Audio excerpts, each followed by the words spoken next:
Hi, magandang hapon. Eto, nakahanap ako ng kuhol. Yan.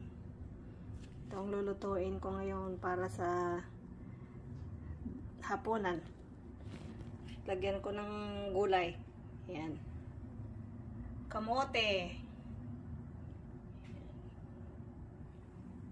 At saka itong lutuin ko para kay bossing.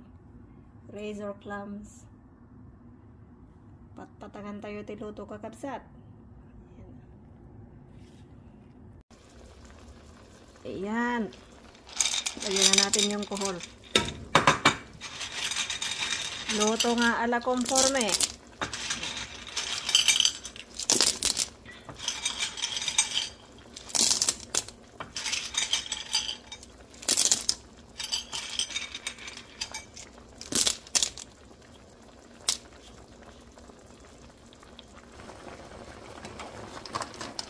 Yun o, ginataang gulay na may kuhol.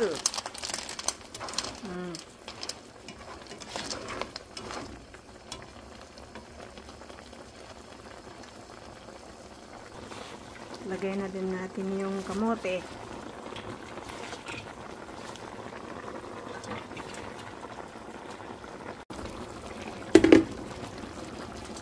Yun o.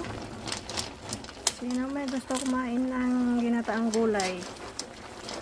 Instead na karne, kuhol ang sahog. O, diba?